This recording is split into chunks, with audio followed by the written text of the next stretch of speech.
మాజీ ముఖ్యమంత్రి వైఎస్ జగన్మోహన్ రెడ్డి కడపలో పర్యటించారు. నిన్న వేంపల్లి మండలంలో టీడీపీ నేతల దాడిలో గాయపడిన వైసీపీ కార్యకర్త సతీష్ రెడ్డి అనుచరుడు అజయ్ రెడ్డిని కడప రిమ్స్ ఆసుపత్రిలో వైఎస్ జగన్మోహన్ రెడ్డి పరామర్శించారు. ఎన్నికలు అయిపోయిన తర్వాత దాడులు చేసే సంప్రదాయం పులివెందులలో ఎప్పుడూ లేదన్నారు. రాష్ట్ర వ్యాప్తంగా ఒక భయాందోళన సృష్టించడానికి దాడులు చేసి ఏం సాధిస్తారని జగన్మోహన్ రెడ్డి తెదేపా నేతలను సూటిగా ప్రశ్నించారు.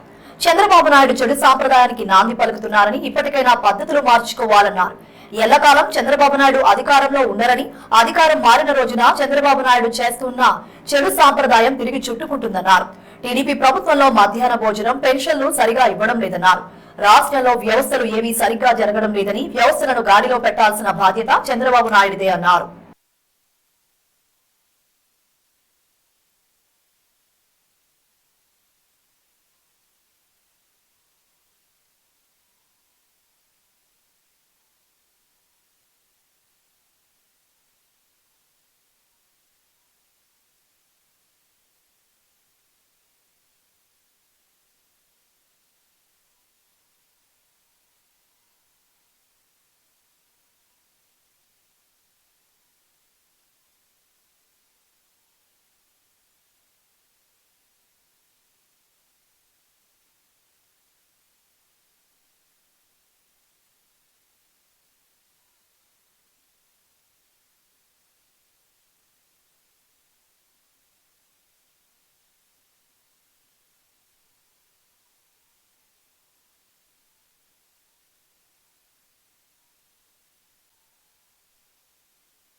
ఇప్పుడు సార్ వస్తారు ఎక్కడ నిలబడుతుంది ఎక్కడ టైం ఇస్తారు ఏమి ఇబ్బంది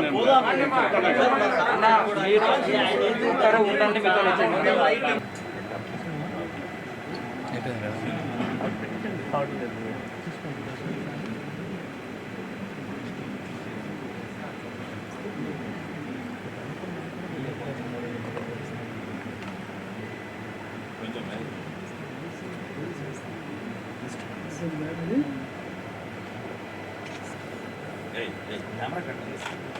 కొంచెం పైకి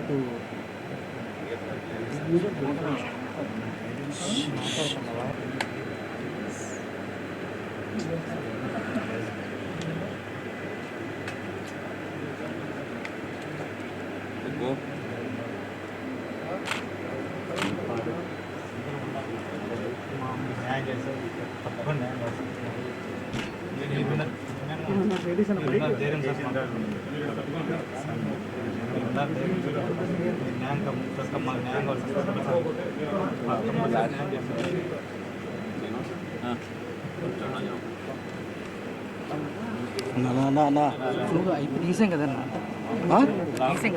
స్లోగా తీసుకో సార్ సార్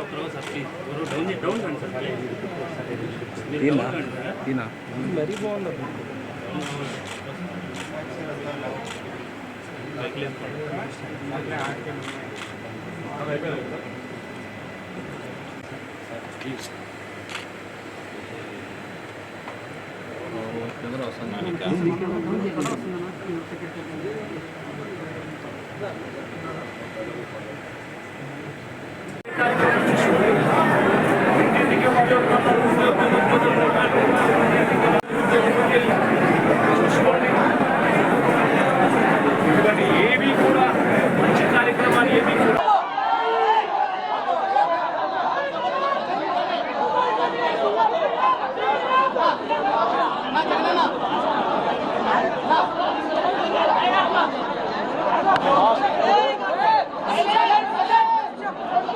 ఈరోజు ఇక్కడ హాస్పిటల్లో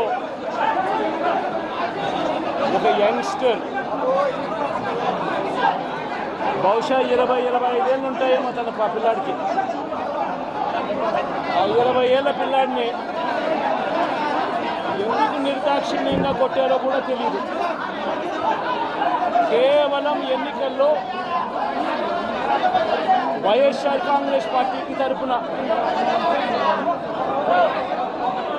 తాను ఓటు వేశాడని, వైఎస్ఆర్ కాంగ్రెస్ పార్టీకి సంబంధించిన కుటుంబానికి చెందిన వ్యక్తిని అతి దారుణంగా కావాలని అదే పనిగా వేంపల్లకు ఒక వెహికల్లో వచ్చి దారిలో పోతా ఉన్న పిల్లోడిని బైక్ ఆపి నిర్దాక్షిణ్యంగా కొట్టి హాస్పిటల్ పాలు చేస్తూ ఉంటే ఏమి సాధిస్తూ ఉన్నారు? ఇంతవరకు పులివెందుల్లో ఎప్పుడు ఇలాంటి సాంప్రదాయం లేదు.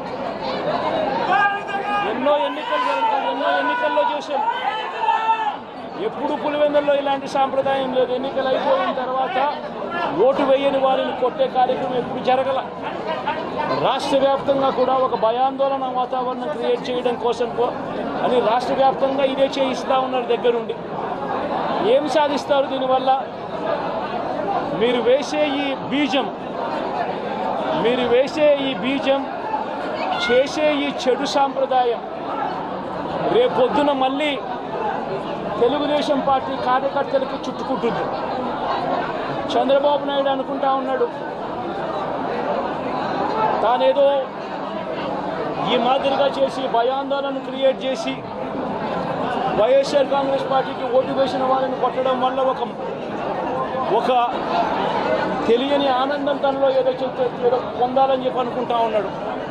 రాష్ట్ర వ్యాప్తంగా ఒక భయాన్ని క్రియేట్ చేయాలని ప్రయత్నం చేస్తూ ఉన్నాడు. కానీ నేను చంద్రబాబు నాయుడు గారికి మరొక్కసారి కూడా చెప్తా ఉన్నా, ఒక చెడు సాంప్రదాయానికి నాంది పలుకుతూ ఉన్నారు. దయచేసి ఆపండి. ఆపకపోతే మాత్రం ఎల్లకాలం మీరే అధికారంలో ఉండరు. అధికారం మారిన రోజున ప్రజలు చంద్రబాబు నాయుడు గారు చేస్తూ ఉన్న ఈ అన్యాయాలను చూసి శిశుపాలని పాపాలు పండినట్టుగా ఆ పాపాలు చాలా వేగంగా పండుతూ ఉన్నాయి. అధికారం మారిన రోజున తాను చేస్తూ ఉన్న ఈ చెడు సాంప్రదాయం తనకే చుట్టుకుంటుంది. ఈరోజు దెబ్బలు తగిలినా దెబ్బలు తిన్నా ప్రతి ఒక్కరూ కూడా రేపొద్దున ఇదే మళ్ళీ అటువైపున చేసేదానికి మీరంతటి మీరే బీజం వేస్తూ ఉన్నారు.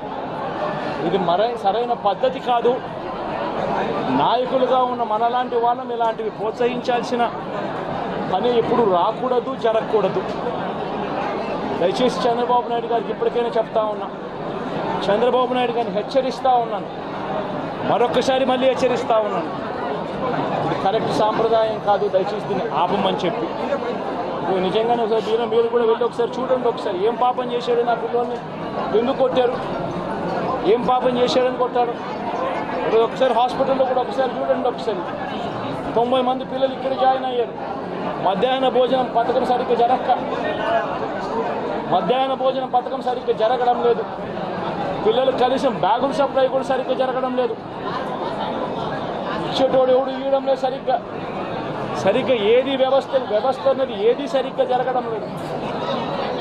వ్యవస్థను గాడిలో పెట్టండి. మీరు ప్రజలు మిమ్మల్ని ఏదైతే ఓటు వేశారో ఒక కారణం చేత మీరు ప్రజలు 10% మంది ఓట్లు, మాకు రావాల్సిన 10% మంది ఓట్లు మీకు వైపు డ్రిఫ్ట్ అయ్యాయి అని అంటే కేవలం మీరు చేసిన మోసపూరిత వాగ్దానాల వల్ల డ్రిఫ్ట్ అయ్యాయి. ప్రజలు మీ దగ్గర నుంచి ఎక్స్పెక్ట్ చేస్తూ ఉన్నారు. రైతులు అల్లాడిపోతూ ఉన్నారు, రైతు భరోసా అందక. పిల్లలు అల్లాడిపోతూ ఉన్నారు, పిల్లలు బడులు స్టార్ట్ అయ్యాయి, కానీ తల్లులకు అమ్మఒడి కార్యక్రమం ద్వారా వస్తూ ఉన్నది రావడం లేదు. తల్లులు ఎదురుగా ఆశగా ఎదురు చూస్తూ ఉన్నారు. వాళ్ళని చూసుకోండి. అక్క చెల్లెమ్మనికి ఇస్తామన్నారు నెల 1500 రూపాయలు, అది ఇచ్చే కార్యక్రమం చూసుకోండి. ఇంటింటికి ఉద్యోగం అన్నారు, ఉద్యోగం ఇవ్వకపోతే 3000 రూపాయలు ప్రతి ఇంటికి నిరుద్యోగ వృత్తి అన్నారు. ఆ పిల్లలందరూ ఎదురు చూస్తూ ఉన్నారు, మీరు ఎప్పుడెప్పుడు ఇస్తారు 3000 రూపాయలు నిరుద్యోగ వృత్తి అని.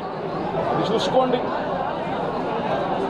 ఇటువంటి ఏవి కూడా మంచి కార్యక్రమాలు ఏవి కూడా చేయకుండా రాష్ట్ర వ్యాప్తంగా భయాందోళన మాత్రమే క్రియేట్ చేసే దుర్బుద్ధిని చేసే దుశ్చర్యను ఆపండి అని మరొకసారి హెచ్చరిస్తూ చెప్తా ఉన్నాం.